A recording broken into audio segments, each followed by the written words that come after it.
All right. Hello, everybody, and welcome to tonight's Writing Works Industry Workshop, Turning Epiphanies into Essay Contest Submissions with Meredith.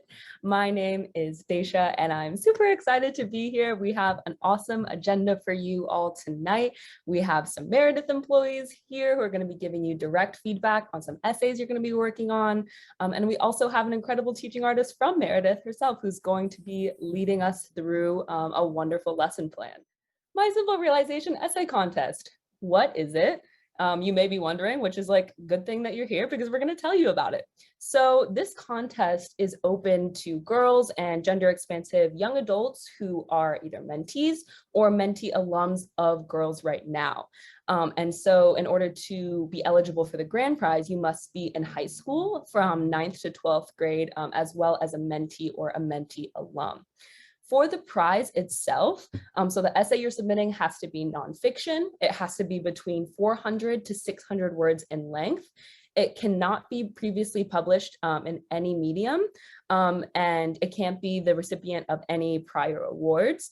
And this submission has to be submitted as a Google Doc via the form before 11:50 p.m. Eastern Standard Time on November 1st, 2021. And the contest winner will win $500 and will be published in the March 2022 issue of Real Simple, a magazine that has a reach of 6.2 million subscribers. So you may be wondering, like, how am I going to write this essay? Like, what does this look like? Welcome, you're in the right place, and we're about to tell you more. Today's TA is the wonderful Amy Maclin, who is the features director at Real Simple. So previously, she's been an editor at numerous consumer magazines, including O, The Oprah Magazine, Martha Stewart's Whole Living, Elle, and Allure. And she received a 2017 Clarion Award for Best Magazine Feature Article for her personal essay, No Place Like Home, about the changes to her Tennessee hometown. So without further ado, Amy, I'm so excited that you're here. So please take it away. I'll just briefly talk about the contest, but then also the fact that we're just talking about personal essays, which is something that's applicable to any medium, whether you're writing 300 words or 3,000 words. And then we'll just go over the bullet points, like the idea that great essays and any great story is about change, details. Maybe I'll give a little introduction, then I'll read an example, and then we'll go back and talk about the different bullet points, like details and blah and blah. And then way I can refer back to the Asha Lemmie essay. I'll just give a little intro, read the Asha essay pretty quickly, and then talk about the bullet points and refer them back to the Asha essay. We're going to begin with an opening lines exercise. So we're going to be talking about a change in your life. That's the whole topic of today's workshop. So can you think of a time, mentees, this is for you. Can you think of a time you saw something differently or got something you never got before? So I used to think or feel X or blank, but then I realized blank. So here's an example for you all. So before high school, I used to feel like an outcast, but then I realized I was surrounding myself with people who didn't uplift me. If you're stuck or you need some more inspiration, here are some topics below that you can choose from. So you can choose to write about a change in relationships, in interests, attitude, outcomes, or any unexpected changes. And they don't have to be big. They can be big or small in your life. So we're going to write for about 5 minutes. All right. I hope that experience was great for everybody. Like I said, I'm going to pass it off to Amy for real this time. Thank you all for sharing. And yeah, let's get into it. So Amy, if you want to talk about what makes a great short form personal essay. So is there anything you want the mentees who are here to pay attention to? I would say attention to detail and just attention to she really went deep with the emotion. So it's not just, here was this thing that used to make me unhappy and now it does. It's just, why does it satisfy you? And I think that's the thing. If you go deep enough, anybody can pick up on certain threads in their own life. So that would be great. That would be Okay, great. fantastic. So mentees, you're going to pay attention to details, maybe the opening line, dialogue, humor, anything that strikes you. Right. Listen closely to the essay, and then you're going to write your own. So this is Right. learning. This is just like writing the personal statement, right? It's Exactly. personal. You don't Yeah. get to do that often in high school. So this is your opportunity. And so it's going to be filled with details. And take it away, Dacia. All right, let's get into it. So I'm going to be reading Music is My Friend When I Need It by Asha Lemmie, a best-selling author of 50 Words for Rain. So we're actually going to be reading her My Simple Realization essay.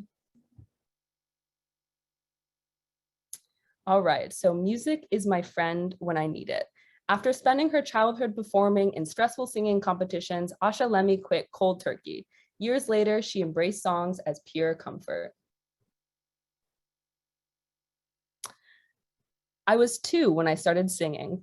Broadway musicals, butchered operas, jubilant Disney songs. I had inherited a talent my mother had not, and she ensured it would be fastidiously nurtured. I was enrolled in voice, piano, and violin lessons, and later in competitions. From the age of 5, I measured my talent against others for the amusement of a crowd. Stern-faced judges, had heavy red velvet curtains, and X marks the spot in white masking tape on the stage. I was good enough to win often, but never often enough, as far as I was concerned. When I'd place second in a competition, I'd ban the failing piece from my repertoire for both playing and listening. I walked out of halls because of, sorry, the text is a little small, because I heard some elevator music rendition of a song I thought I'd botched. Through all those years of singing and playing, my passion was tied to the need for control. But the reality was that the music had more control over me than I had over it. After college and 16 years of competing, I stopped cold turkey. I could have kept practicing for fun, but I didn't do that either. Instead, I sank into depression. No one was looking at me anymore.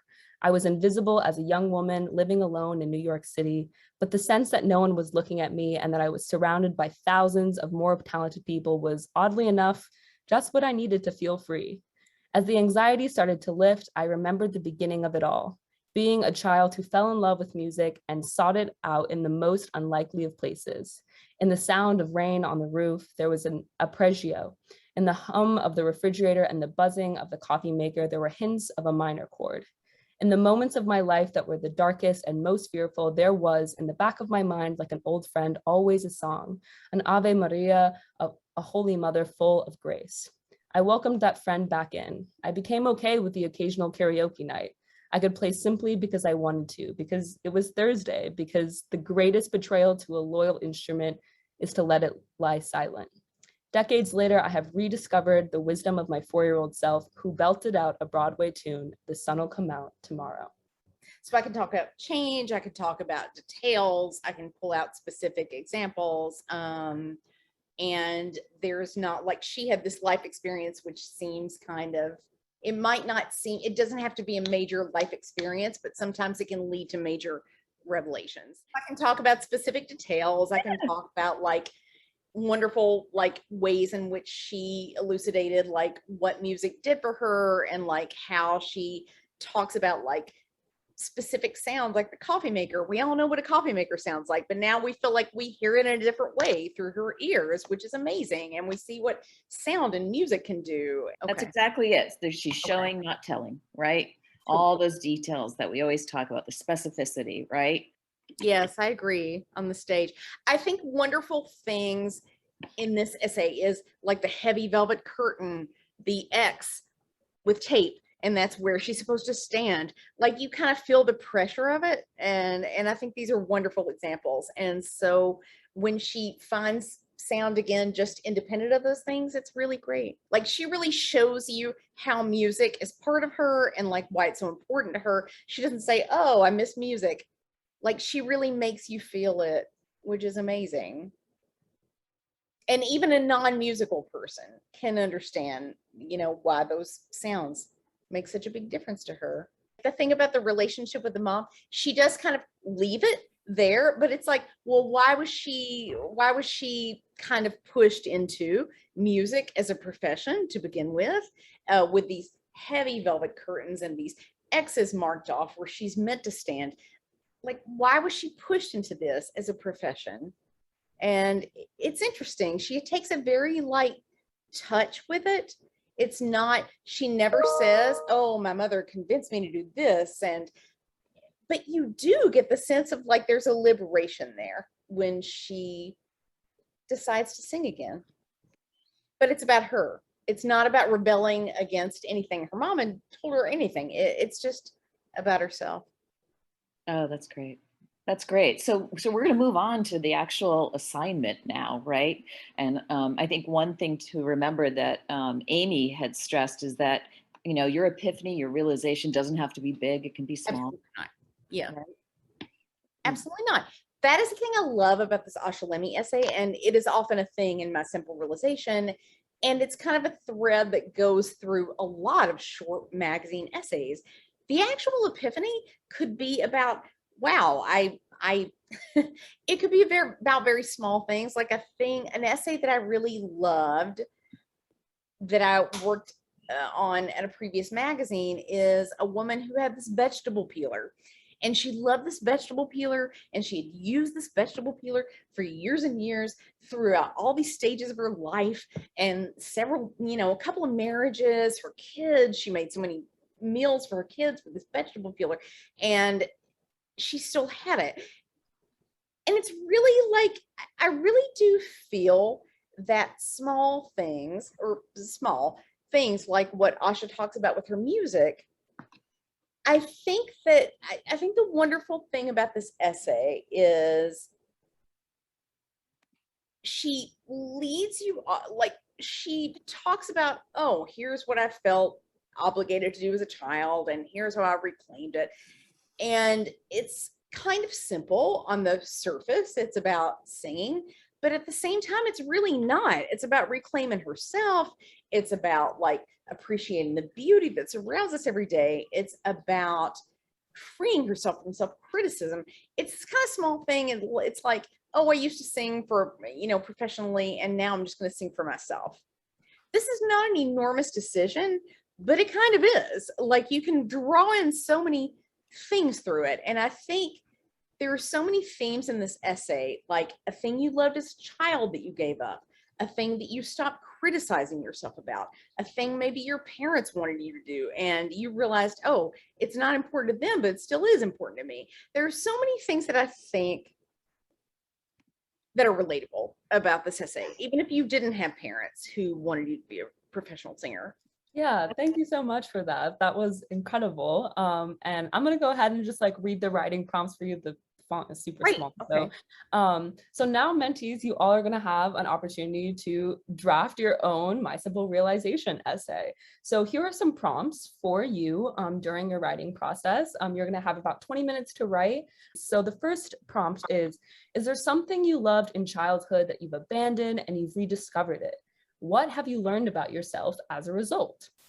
The next is there an area in your life where you've learned to let go of self-criticism and rediscovered true joy as a result?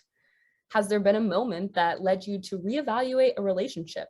Perhaps you've decided to let an unhealthy relationship go, or possibly you've deepened an existing relationship. Like, it could be an experience that led you to understand a parent, a sibling, a relative, a teacher in a way that you never had before. The fourth is, have you had a life experience that led you to decide that you've been wrong about something? What was troubling about that, and what was freeing? And finally, or have you had a life experience that led you to trust your instincts and believe in yourself in a way that you never had before?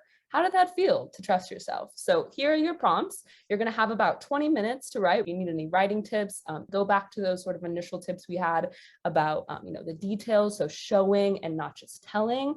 It has to sort of revolve around, like, the arc has to be around sort of an epiphany or a coming to moment about a change in your life. So keep all of that in mind. Keep everything in mind that you've learned from past Girls Write Now workshops. We're going to write for 20 minutes. And yeah, everybody enjoy.